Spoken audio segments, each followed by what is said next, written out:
Welcome back to the Shock Absorber podcast. It is wonderful to have you along with us as always. And, I'm not going to go on with any more preamble. We're in a new location. Well, a special location. Stu and Tim, welcome. Welcome. Stu, can you tell us where we are? I keep saying welcome back. I should say thank you. Well, I appreciate it. Appreciate you welcoming anyway. Yeah. Well, I suppose I can say welcome because we're at my place today. We are. We're out in the front yard. Yeah, your beautiful location, as always. It's nice. In the bush. In the bush. We won't tell anyone where it is, just in case. Don't want to dox you. No, What does docs mean? Dox, that's where you release people's private information online. Oh, Yes. right. Yeah. Which is very weird when those of us who grew up in the 90s and everyone had a phone book. It had everyone's. Yeah, everyone was being information. doxed. Everyone was just there. So but now it's kind of weird to know what it was addressed. Is that because anyone in the world could see where your address is? Maybe it's a factor of the global economy, global awareness. I hadn't thought of that before. That's really interesting. So we won't dox you.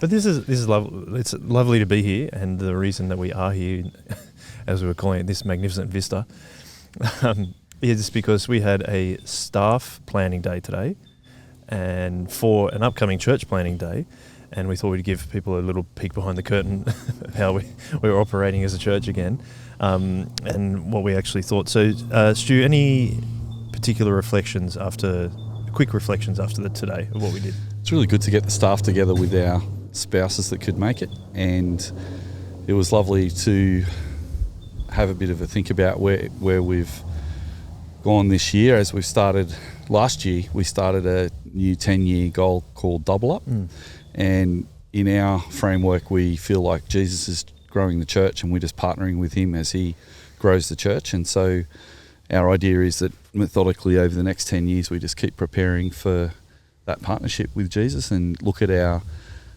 discipleship goals, our mission goals and our resource goals and see what we could do. So we thought it'd be good to have a bit of a head around where we think we're at before we go to the planning day so we can be helpful to the community. And that'll be in a couple of weeks. So I think that'll be good. Tim, any quick reflections on overall of the day? Yeah, I think it's been really, really, really helpful just to continue to clarify what we're doing as a church. We are all on the same page, but just to clarify language and the different schemas, I guess, like different ways of thinking about the way we do church. And we'll probably talk about this more, but just that we've got different frameworks that we sort of think about things through, and each of them are helpful and bring a different perspective. And it just means that when someone has a new idea or a tweak of an idea, or whether we should stop an idea, like all of those can be assessed through these different frameworks. And for us as a staff team to all nut it out together, to draw it all up on the board and just go, this we all agree on this. This is wonderful. And so that can help. When you've got that agreement as a team, you can then push forward towards results, which is great. Yeah, I was thinking also that it was just cool to get clear, like you said, Tim, on what we were doing. So then, you've helpfully said before, if there's mist in the pulpit, there's fog in the congregation. Is that right? Yep. And I think that's a helpful thing to start thinking about, is to be clear before we go in front of the whole church and say, this is how we want to move forward on this planning day. That makes a lot of sense.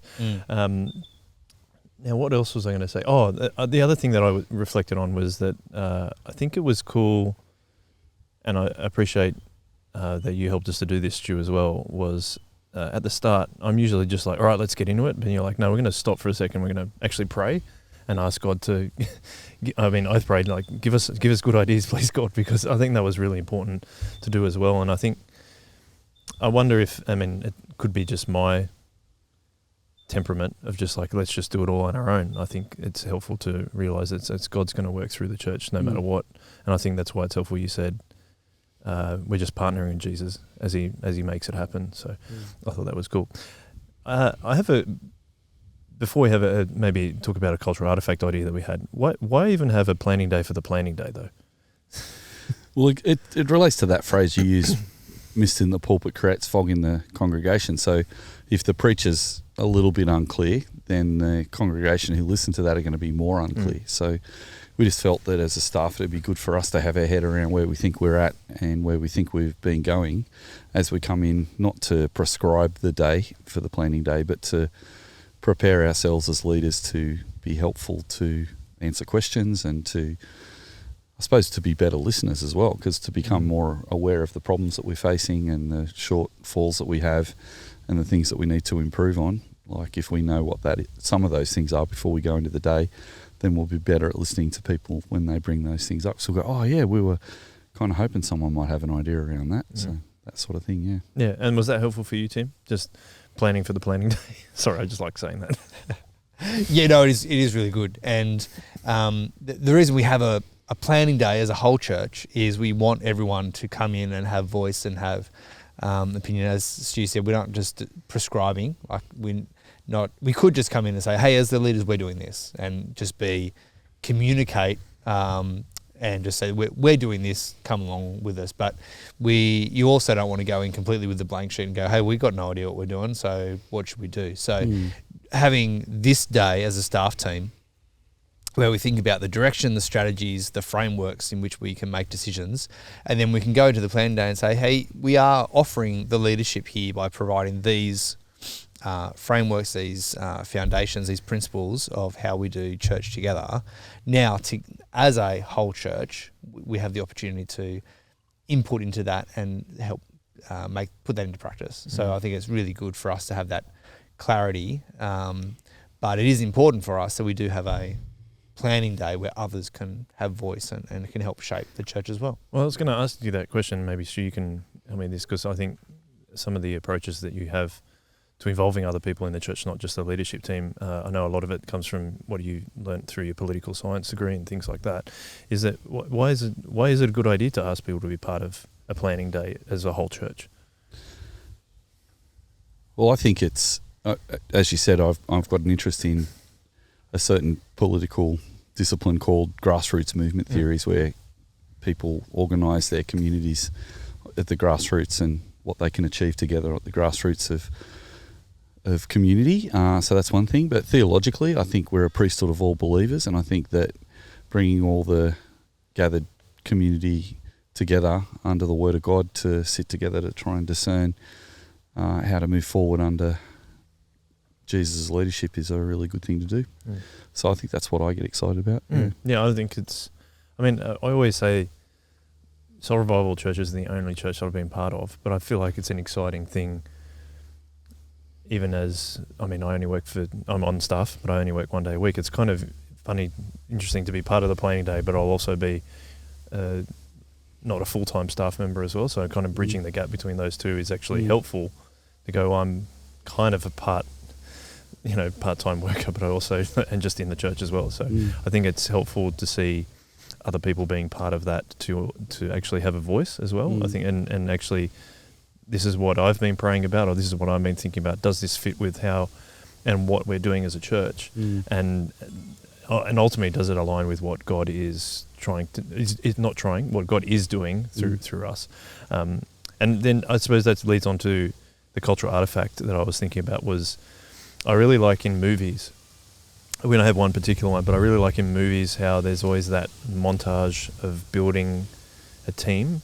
And I think that kind of relates maybe to what we were doing today, but it's kind of like we were seeing today is like lots of people had different perspectives on different things, and we all worked together to achieve some goal, which was to be be clear in what we're going to do in the upcoming planning day for church.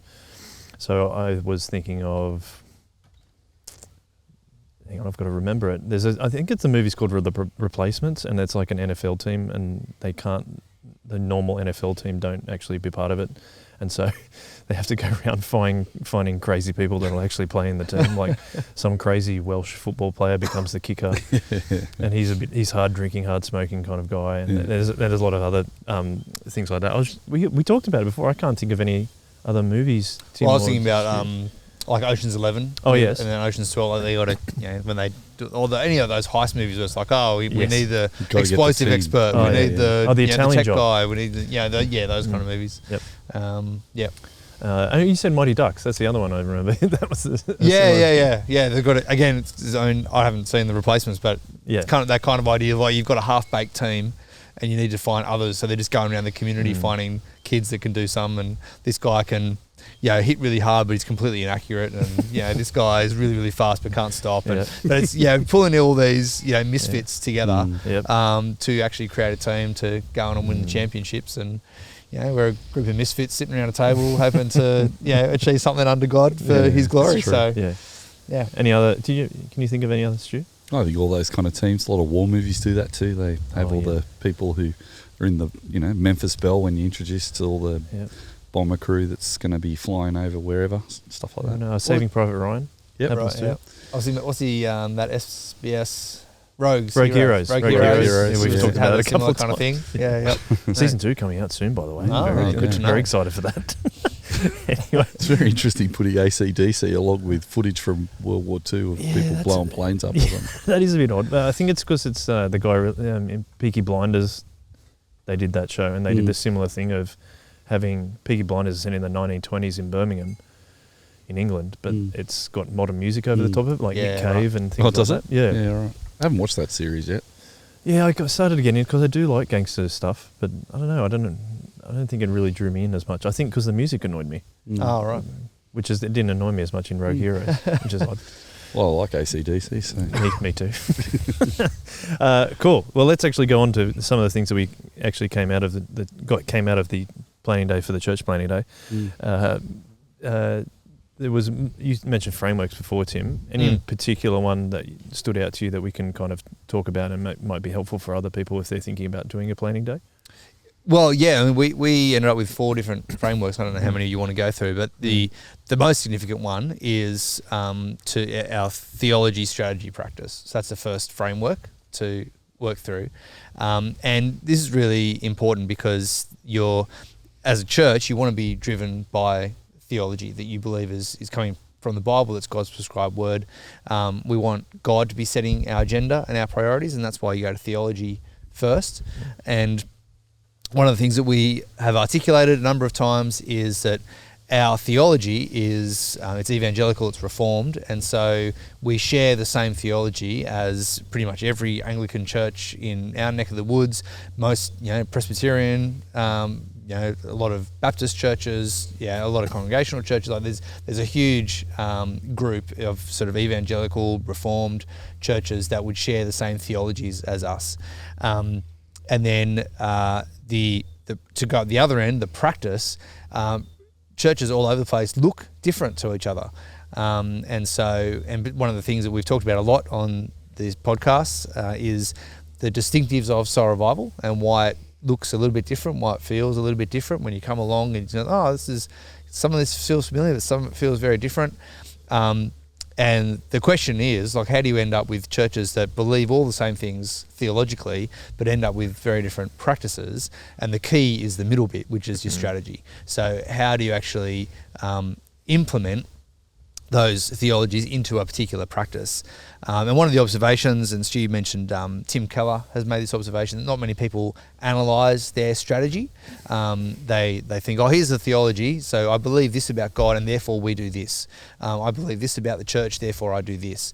And that is just slightly simplistic, as in there's always something else in the middle that's driving it. And for many churches, it is an invisible middle. What we've tried to make really clear is the explicit middle. What is the strategy? And so we spend a lot of time, affirming theology, but we spend a lot of time as a church, and planning days is a really key example of this, where we really clearly articulate our strategic distinctives, which helps people to understand why we do things differently, and why our practice may look a little bit different. So people, particularly those who may have been to other Anglican or other evangelical churches elsewhere, and come in and they go, why don't you guys do X, Y, Z? They've got ideas that they've seen work well in their other churches, and they go, you should do this because I've seen that work here. Or why don't you guys do things like this because we've seen that work here? And sometimes they're just good ideas. We go, that's a really good idea. Maybe we can think about that. And other times it's, no, actually we very intentionally don't do that because let me explain it to you. And you can work through your strategy like that as well. So that's the first framework to think through, is the theology, strategy, practice. And that's your first set of things to think through. I recently heard a writer talk about. I don't know if Napoleon said it or not, but it was based on a general somewhere, and he talked about you can either be in strategic heaven or tactical hell, which I thought was quite an interesting way to think it, because it often people do skip that strategic part, which I think, as we've spoken before, in terms of implementing it across an organisation anywhere, I think, as we said, theology, like, we don't want to change the theology at all, but the strategy you can, but it needs to be really articulated really clearly, and I think it's probably the hardest thing to get right. Would you agree with that, Stu? That's the hardest thing to get right? Yeah, I think so. I think for us in our situation, theologically, we're aligned with the Sydney Anglican Church, and we're a Reformed Evangelical Church, and so theologically, all our pastors trained through Moore College. Some of us have been to a college called SMBC as well, but most of us have gone through the same Anglican college, well, all of us, and some of us also at the Sydney Missionary and Bible College. But the outcome of that is there is an alignment on reading the Bible, how we understand reading the Bible, how we apply that, and so theologically it's not easier, but it's actually fairly clear. Laid out. We get taught that at Bible College, but then when you leave Bible College, there are subjects at Bible College on being in ministry, and there's a lot of post-ministry training and stuff, and I'm not sure what the latest is on post more college training or post-college training in different denominations. But one thing that a lot of us get left with is work out how to do the practice of ministry yourself in your context of your church. And when someone goes in, applies for a job at a church, and they get put on as a pastor, whether it be senior pastor or an assistant pastor, often there's a certain culture in that church that a lot of people assume often don't talk about, but it's just there. It structures the church. So I think sometimes we work with what's there. Sometimes we do try and create different things. But often in churches, people get a little bit unsettled when you change things too. So often you just inherit strategy from the past. So sometimes the generation that thought that strategy through has not necessarily passed on the why to the next generation, and they haven't really explained why that strategy's there. The strategy just gets rolling on. A good example of that is the homogeneous unit principle, which is really common in Sydney churches, and for churches that are big enough to have a service for a traditional service for the retirees, have a family service, and then a youth service on a Sunday. That is a strategy. It's not necessarily a theological outcome. It's just an awareness that in our culture, young people don't tend to hang out with families. Families don't tend to hang out with their grandparents anymore. We live in a very stratified world. People are more individualistic and more consumer driven, so people are looking for a service that meets their particular needs.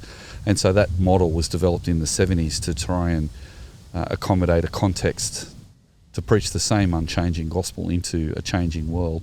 They developed that strategy, and the practices that come from that are, as I said, different services for different age groups.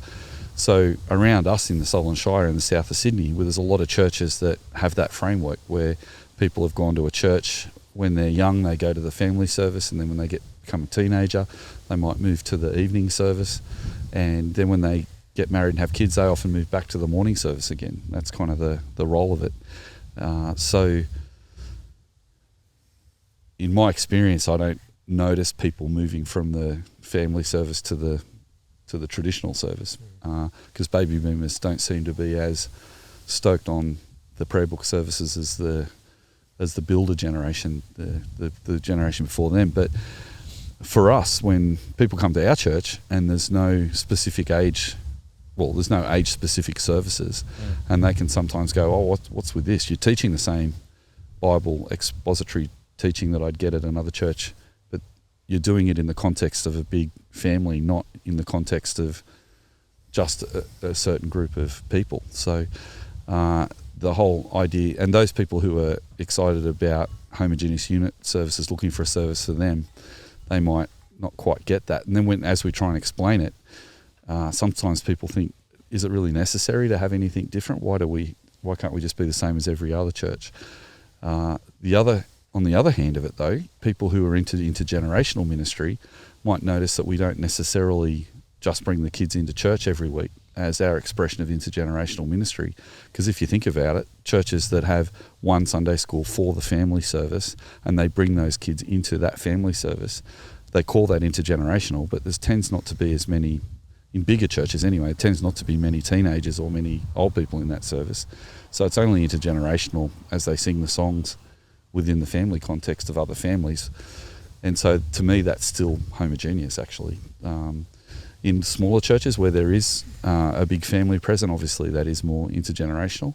But I think when people see those differences in practice, they often don't have a framework to try and discern what's happening, because we don't tend to teach our people how to think about applying church as have an unchanging theology, work out how to preach that theology in the context where you are, and then have practices that come from the theology and the strategy. So I think that's really helpful paradigm, because also if you look around the world, there's all sorts of different models of church around.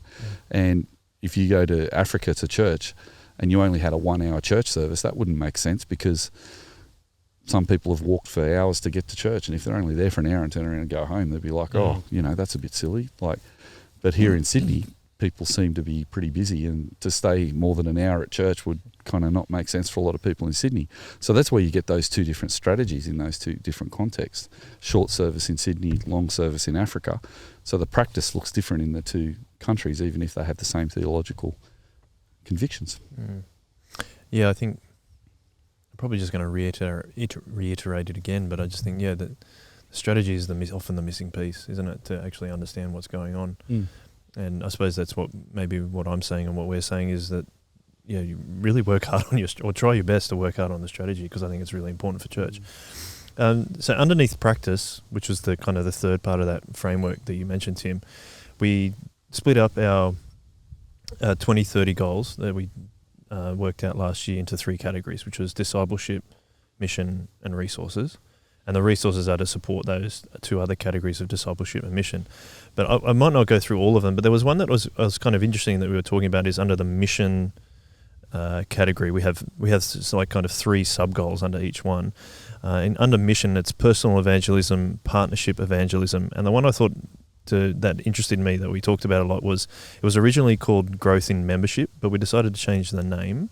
Do you want to go through that? Or we decided to at least think about changing the name, and we came up with some ideas. Do you want to at least talk about that? Maybe start with you, Tim, if you've got any ideas around, or any thoughts around why we decided to rethink that.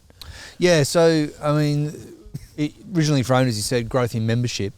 And the problem is trying to encapsulate simply a number of different things, and whenever you try and encapsulate something simply, you always come with baggage to those words, or you need to further explain it.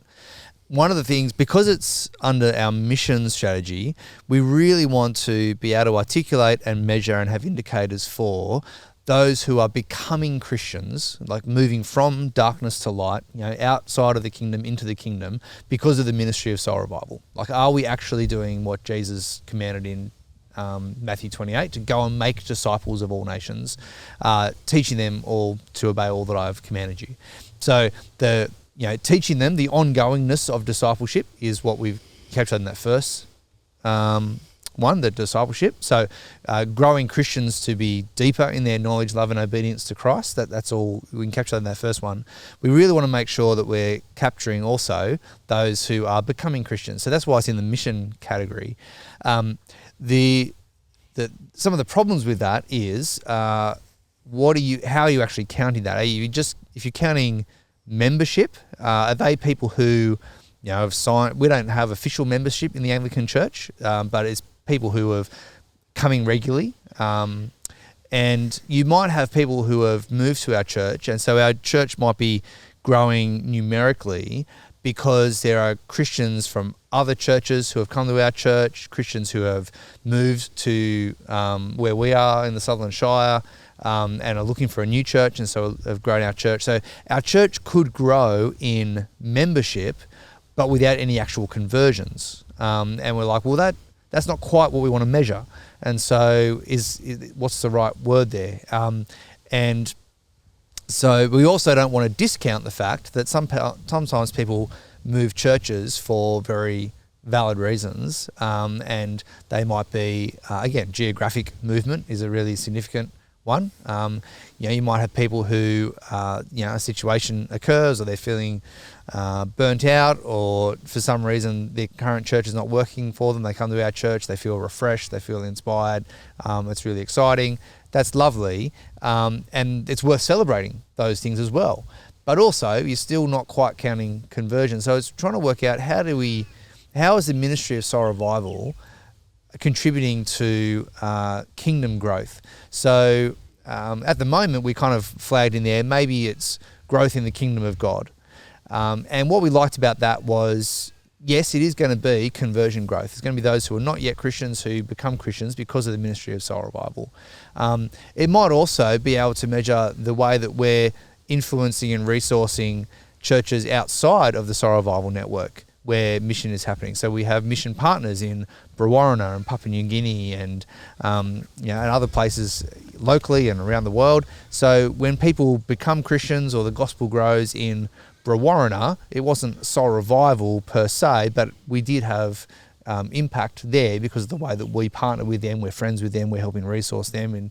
And so, yeah, it's still a little bit fluid, but there were some of the tensions we were playing with. We don't just want a large church for large church's sake. We don't just, sometimes people joke about, you're just moving sheep around different paddocks. In the same, like you just have the same Christians who are moving between churches. So some churches grow, some churches shrink, but all that's happened is that the Christians who are already Christians are just moving between different local churches. And that's, again, sometimes there's good reasons for that, but it's also not the key thing we want to measure, even though that can be helpful too. So it's trying to balance all of those things together that we're trying to capture in that value, because we've got the heart for the lost, and we want to keep that on the agenda as well. We want to make sure that our church has a heart for those who are not yet Christians. And a key way, I suppose, of doubling up is that we don't want to just measure bums on seats, but it's still an important thing to know, like how many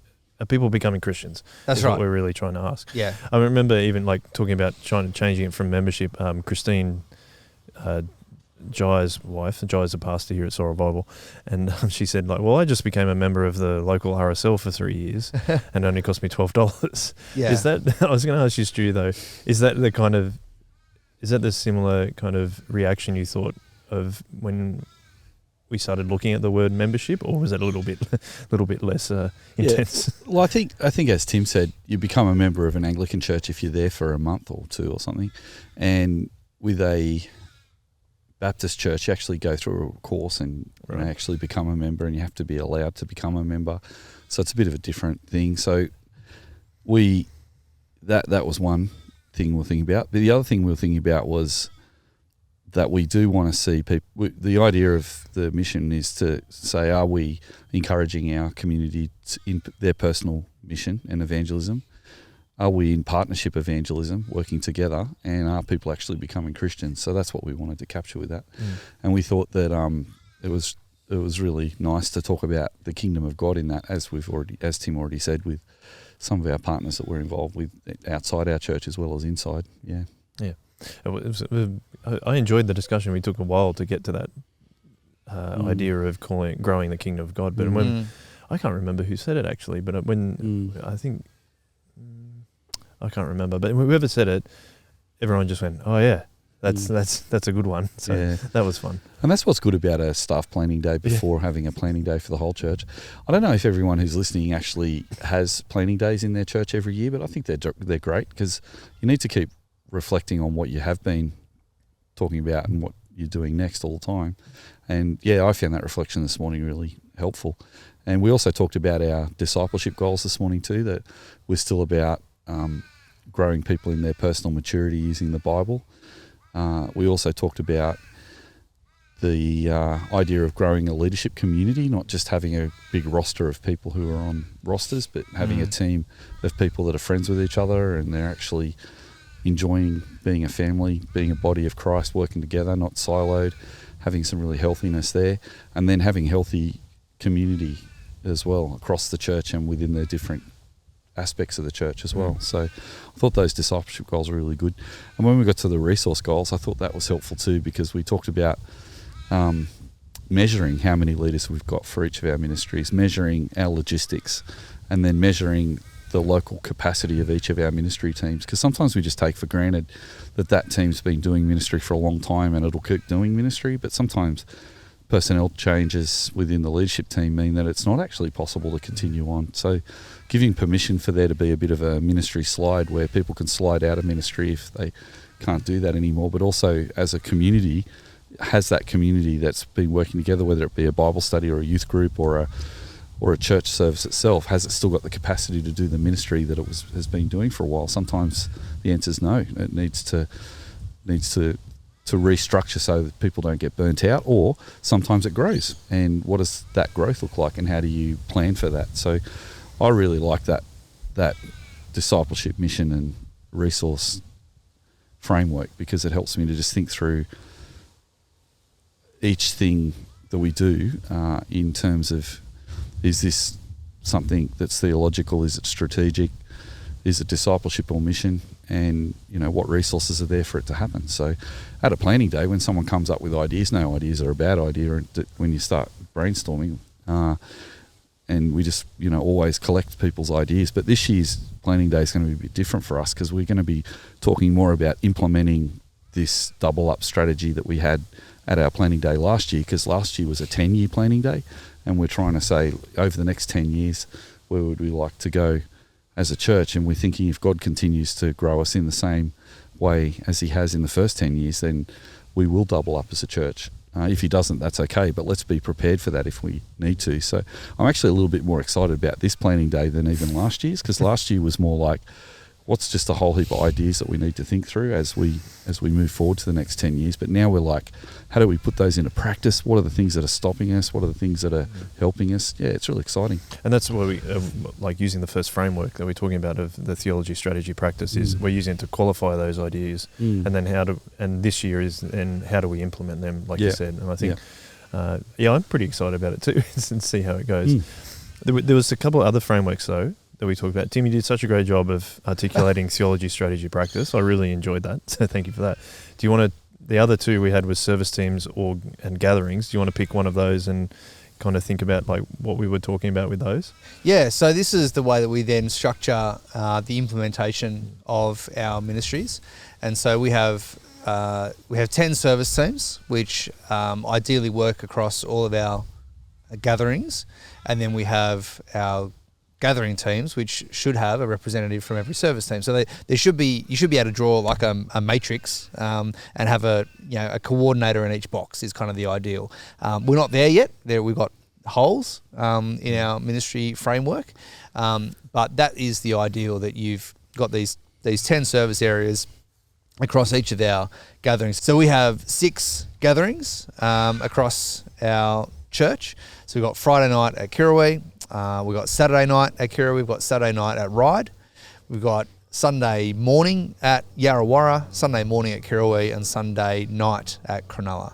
So we've got those 6 frameworks, so that we spend some time on our planning day that the people who attend each of those gatherings will go to those gatherings and think about, okay, in our particular gathering, how do we start to implement some of these ideas? What do we need to do? What is specific to Sunday morning at Kirrawee that we can do to grow our mission, discipleship and resources?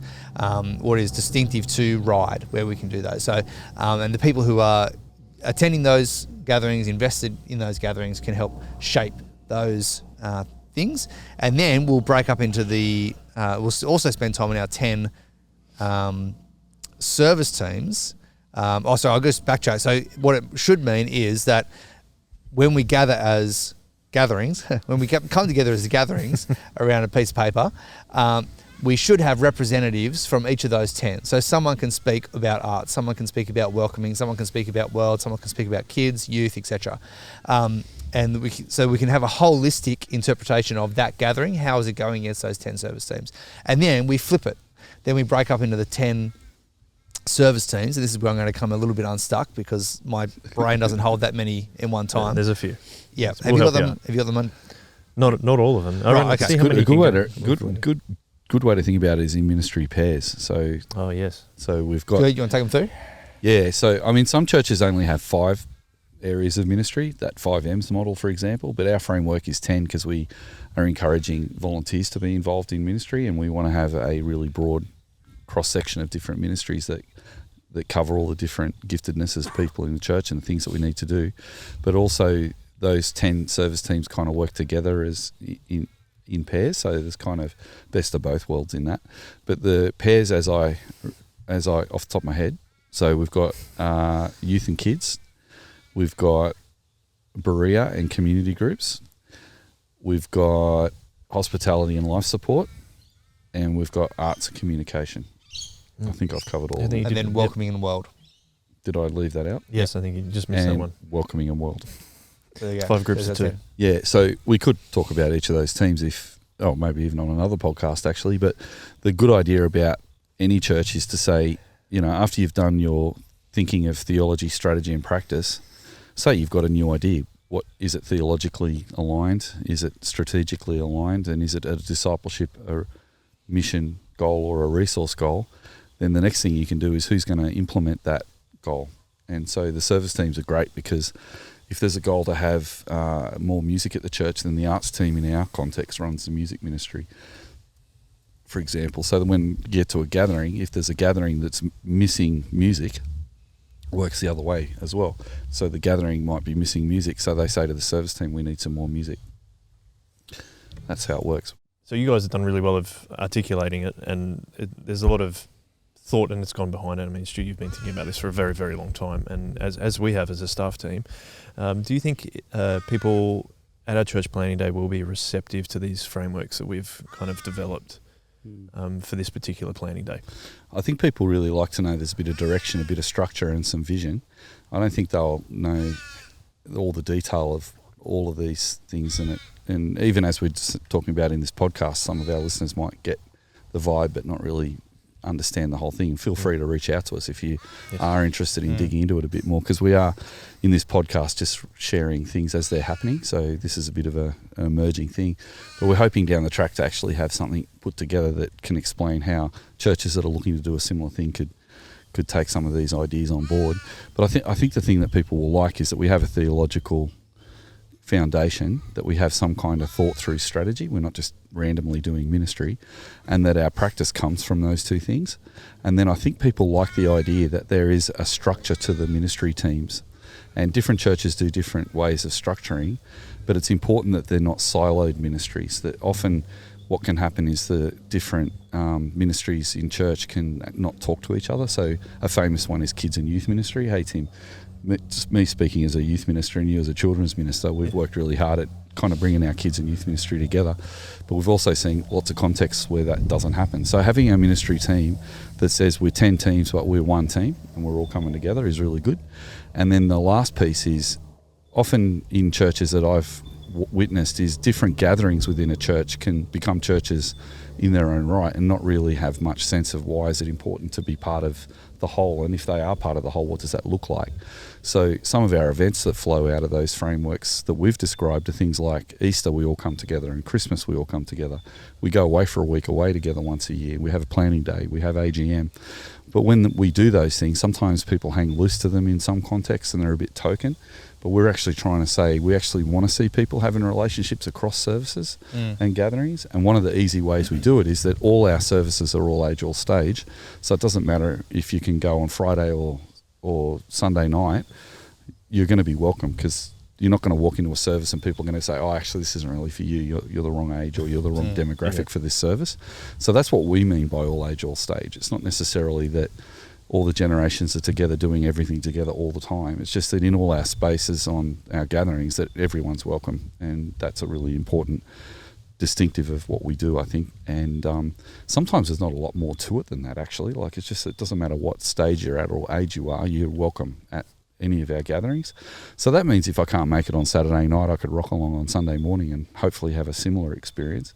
Now, I think when we come to the planning day and we explain that, I think often people understand what they experience, and sometimes they just zone out when you try and explain a whole heap of theoretical concepts to them that they don't see the relevance to it, really, because they just come for the experience of, and the practical experience is where a lot of people think.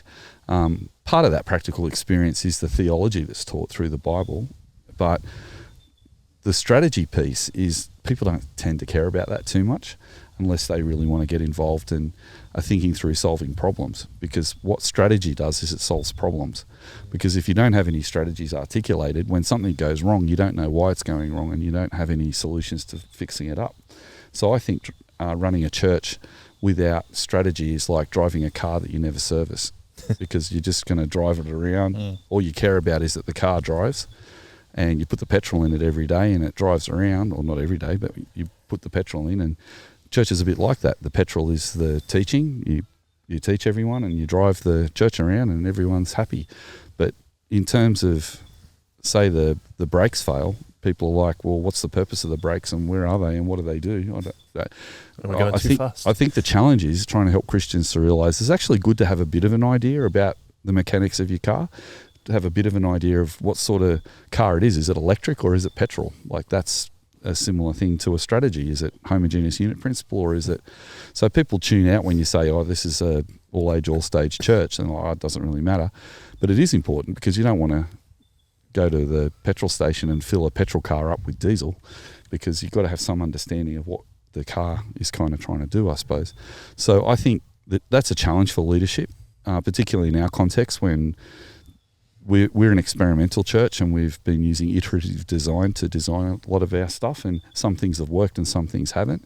So we do need a degree of patience from the congregation as we try things, but also an understanding of what we're trying to move towards generally, and what's the shape that we hope that it'll be as we do those experiments. So our challenge on the planning day is going to be, can we explain the architecture of our car without boring everybody to death? Because people don't tend to get their manuals out of their glove boxes in their cars and read it as nighttime reading at night. They don't really care. They just want to get in their car and drive it.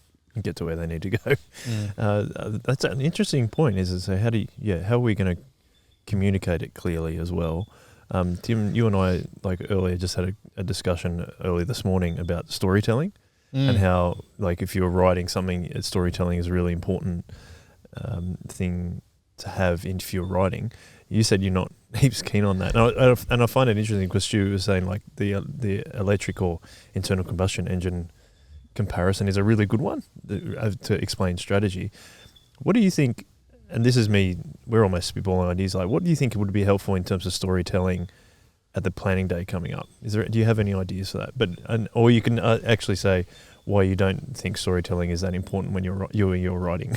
I don't think it's not necessarily important. It's just that it's not how my brain works. So good writers, who are not me, use a lot of stories to illustrate the point, and I often get a little frustrated. Just tell me the point. Just distill it down to the idea. But I function, at a, often in the theoretical, like that's where it gets my brain excited. Okay. And so that's the kind of stuff that I love reading about and love exploring and stimulating thought. But I also understand that most people are not like that, so need the stories. And I do appreciate good stories and good illustrations, and probably more in my training than in my writing. I'm often giving examples of, well, here's what I've seen in practice. And so I probably am doing more storytelling than I give myself credit for. But I think probably one of the things that we can continue to do in articulation is to just name those differences. And I think a lot of people have come to visit our church, and many of those have stuck around because they notice things are a little bit different, and those things have been attractive, but they can't necessarily put their finger on it and articulate what it is that they've noticed that's different. Or they think they know what it means because they've picked up one or two bits of information.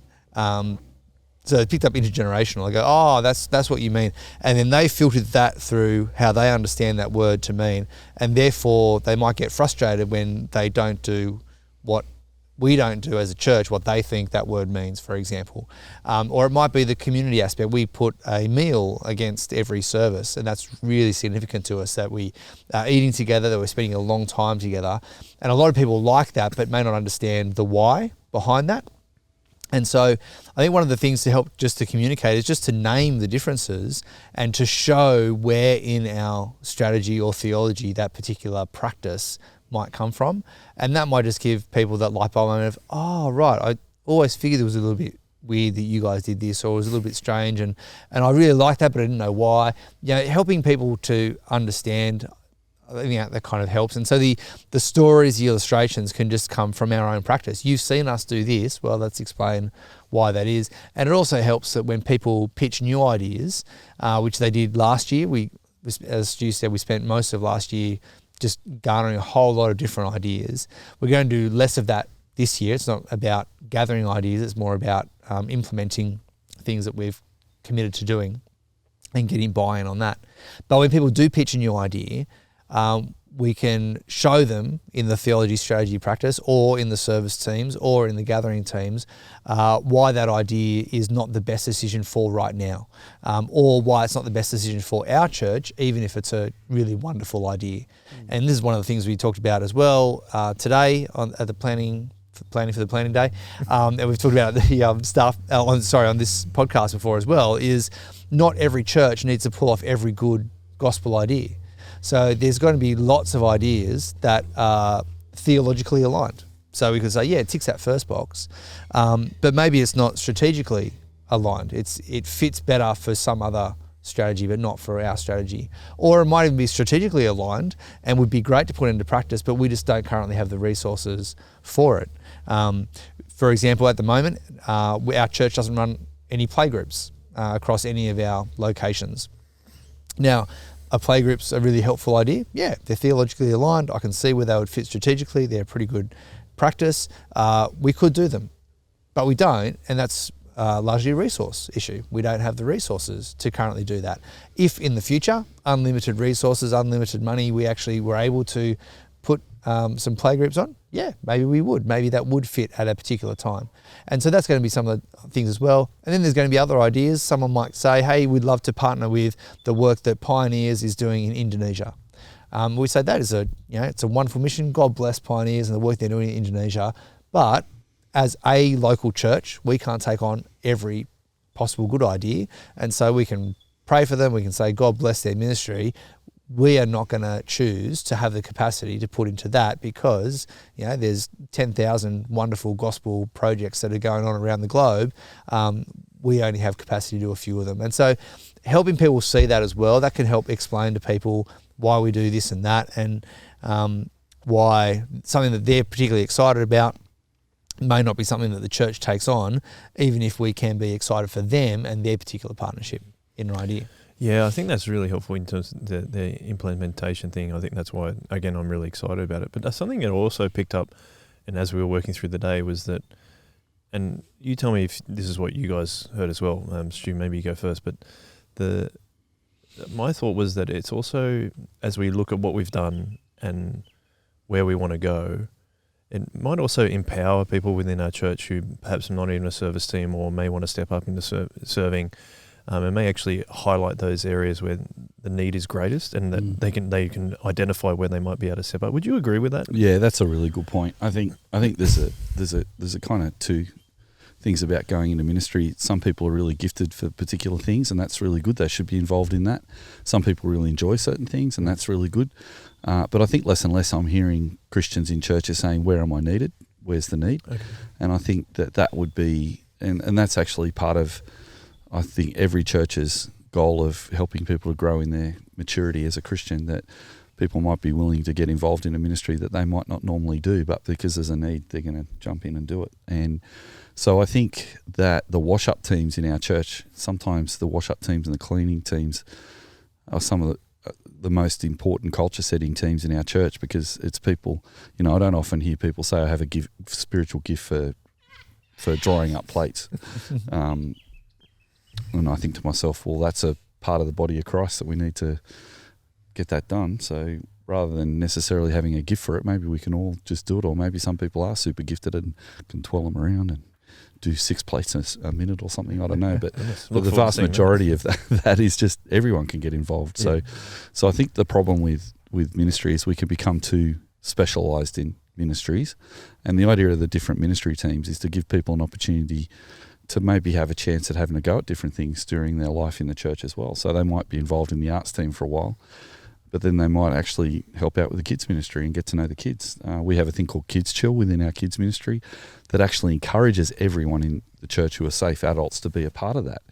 And my thought about that came, the Kids Chill basically is people coming in and not being trained kids teachers, but they're actually coming into the kids space to spend time with the kids and just get to know them in a space that they feel super comfortable in. So we do have common spaces where everyone comes together. We also have adult spaces that kids come into and are part of that. And we also have kids spaces that the adults in appropriate ways can come into, and youth as well. And I think that's a really healthy way of looking at intergenerational. It's not like we all have to do everything all together. So this Kids Chill idea is, yes, we have kids trained leaders, but what stops someone doing safe ministry and then just saying, I'll just get to know the kids and play handball with them a bit and ask them questions about what does it mean to be a Christian as a kid in primary school, and let them know what it means to be a Christian who's retired or a Christian who's got a big job. That way, I think that's a really healthy thing. And like I said, that I got inspired by that by being a tutor at University of New South Wales, because University of New South Wales identified that people who do architecture don't seem to know much about Australian literature or philosophy, and people who do philosophy or political science don't know a lot about maths. So they started a department called the General Studies Department, and the General Studies Department was, if you did maths, you had to do a subject in political science. And I was a general studies tutor for a while, and I had a whole heap of mathematicians and physicists and scientists and whatever, all the practical sciences coming and learning about politics, and they didn't want to be there. So my challenge was, I'm going to try and bring this subject to life for you so that you can actually do something without it being directly beneficial to your career. It just helps you as a person understand the world in a broader sense. So I think for us as adult Christians, it's really helpful and inspiring to talk to young people who just have this really precious, delightful and simple view of what it means to be a Christian. It reminds us of the real fundamentals of our faith, and we can learn a lot from kids as well. So that's the shock absorber coming in, where we listen to kids, we listen to teenagers, we don't just tell them things. And so for a parent or an adult who's, really tired on a Sunday morning to actually go once a term to hang out with the kids instead of being in the service, they get to have this friendship and relationship with the young people, and they grow up real quick. I think I've shared this before, that we had Kids Chill when we first started Soli's, which was 11 years ago now, and there was a girl, Anna, who was in year 5, and the first day I did Kids Chill, I met all these new kids, and Anna was one of the kids, and I said to Anna, so what's happening at school this week? And she said, actually, I'm really worried because I've got an exam coming up. And then I said, I'll pray for you. And she said, okay. She didn't really make much of it. But then next week, I wasn't on Kids Chill, but she came into church, and I said to Anna as she was coming into church, how did you go with your exam on Thursday? And she said, you remembered that? And I said, yeah. She said, I really didn't think you'd remember that. That's really cool that you remembered that. She said, actually, it turned out not to be as scary as I thought it was. Anyway, Anna's now in her mid-20s, and she's an adult woman at our church, and it's just really nice to have watched her grow up and actually known her through her growing up. And now she's an adult, I sometimes reflect with her. I remember that day when we first talked about your exam back then, and she has a laugh. I think that's really rich. And if we professionalise our ministries too much and have musicians and have kids teachers and youth, people say things to me like, I don't do kids ministry. That's not my thing. I'm like, okay. Not my gift. They're human beings, they're Christian brothers and sisters. Like, just because they're young doesn't mean you can't get to know them. So I think in our world of professionalisation, what we've tried to do at Soul Revival is, yes, we have these 10 service team ministries, but then we're also encouraging people to kind of hang loose to them and kind of move around and experience different things in that general kind of point of view. Yeah. That comes up, Joel, with, you've done some thinking and writing recently about gifts of the Spirit. Do you want to share? No, I think it's good. No, you're right. Because you marked my assignment. Yeah.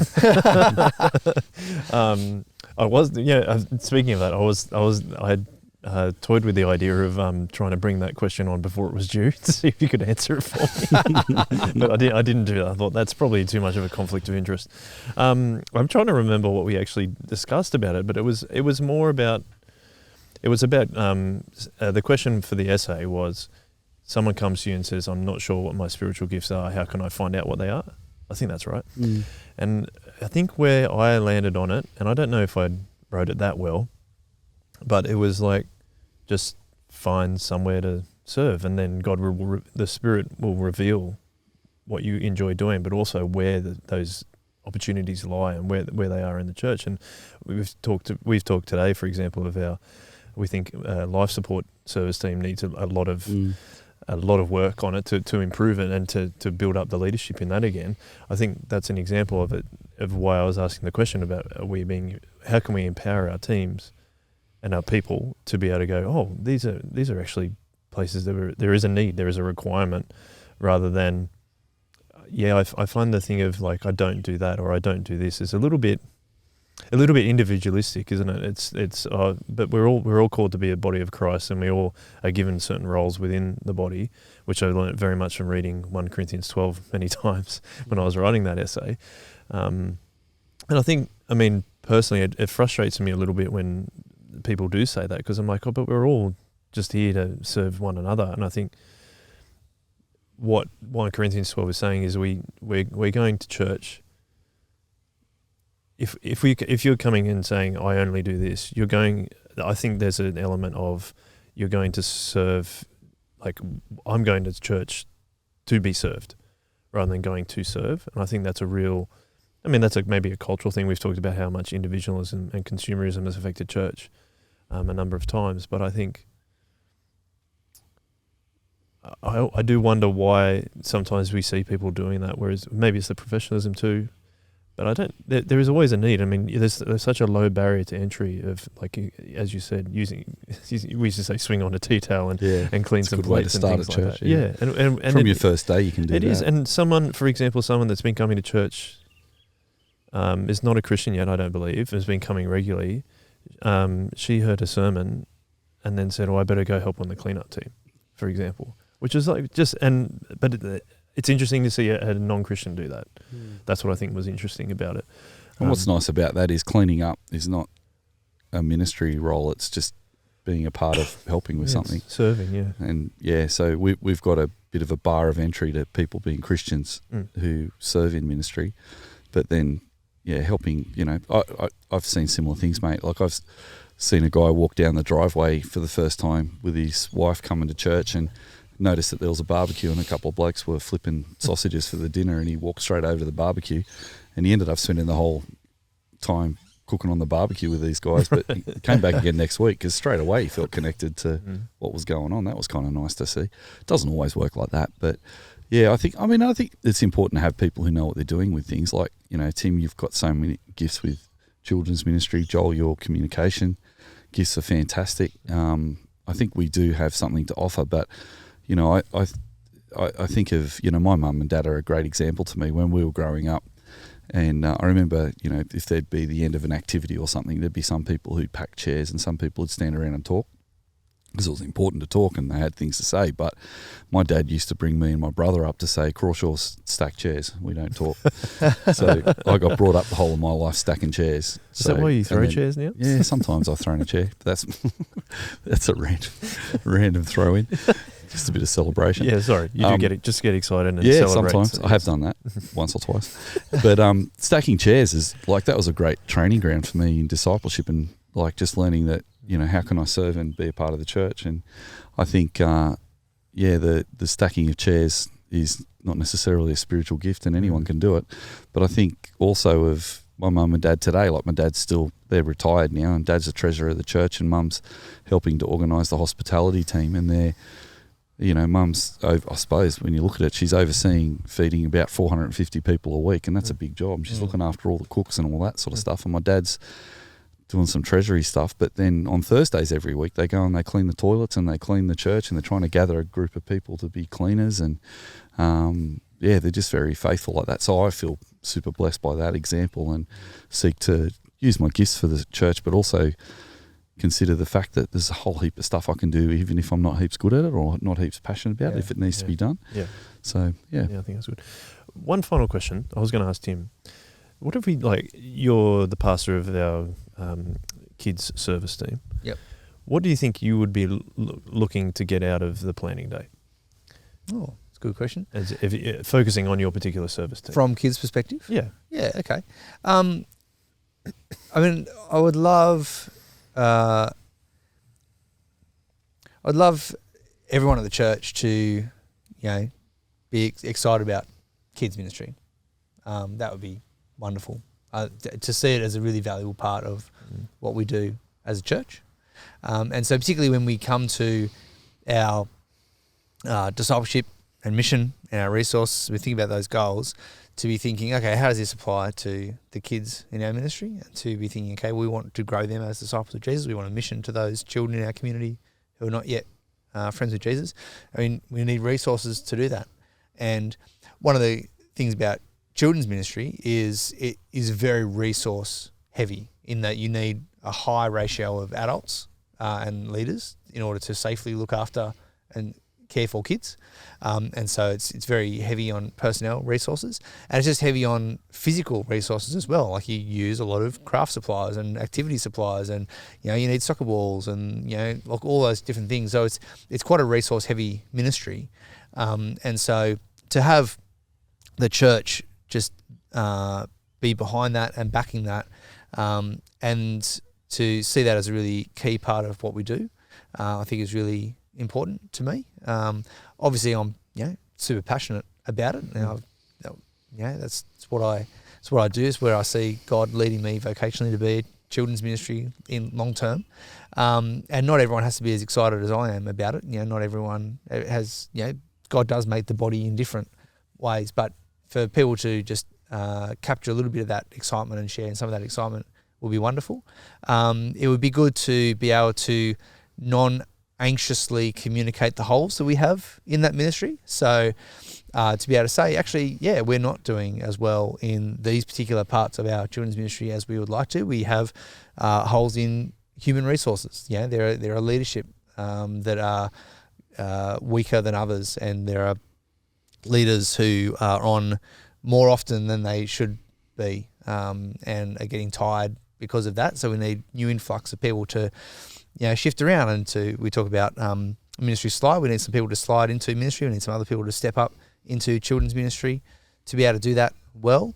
As Stu said, our gold standard is that every safe adult is involved in Kids Chill, because they are not the church of tomorrow. They are the church of today. They are our brothers and sisters. And so, of course, we want to get to know them. And so, trying to communicate that well, trying to communicate that effectively. And then there'll be time on the plan day when we gather as the kids team. And so for us to be thinking, okay, how do we continue to resource and encourage each other in this across all the different services? And so there'll be representatives, I hope, from each of the 6 gatherings, and from our SRE, primary SRE team as well, which is not really a gathering, but it's a different team that also does children's ministry, so they come in alongside as well. So how do we continue to work together well on that, and to keep sharing ideas and to start to implement some of those things that we have written down from last year's planning day? There are some things that we've got. We now have a really solid coordinator on Friday night, which we didn't have this time last year. We have a really solid coordinator at Ride, which we didn't have this time last year.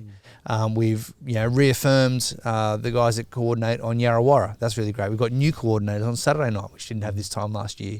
So that's great to celebrate those things and to see God's faithfulness in the way He has equipped those teams. We're still missing a coordinator on Sunday morning. We don't really have a functional team at Cronulla, but we also don't have any families at Cronulla. So we'd love to, and sometimes that's a bit of a catch-22, that families might circle through, see that there's not a functioning team and then leave, and then other times it can be, well, there's no kids here, so a functional team's not an urgency. And so, we're just trying to help build that. So that's something as well. So, some of the things from a kid's perspective that I'm really excited about. Well, again, I think we're really blessed to have you as our kids pastor. Oh, thanks, mate. Or children's pastor, I should call it, sorry. But it's been a good way to wrap it up. I think. Thank you very much, guys. Thank you, John. Thank you Thank you, to Joel. this wonderful vista, as we said. I mean, I think I heard frogs, birds, and wind chimes along with the wind, but I think There's a magpie running around the background yeah, most of the time. and It's been lovely. Yeah, it's lovely to be in God's creation recording this podcast. It's been pretty fun. So thank you also for your leadership, Stu, in doing this planning day, or planning for the planning day, as we said. And I think that we've talked about a lot. So in terms of like even planning days, if anyone's interested or has thoughts, you can email me, joel@shockazorbo.com.au, and we can bring them to the podcast, talk about them, whether it's, service teams, as we talked about, even just having a planning day or planning for the planning day, or all those kind of things that we've talked about, discipleship, mission, resources, theology, strategy, practice, strategy especially, as I like to reiterate all the time. But it's been fantastic. Thank you, boys. Really Thank you, appreciate Joel. it. Thank you to Eck, who produces these podcasts for us all the time. And thank you to listeners or watchers. We appreciate you very, very much. And we'll finish with a one way. On way. One way.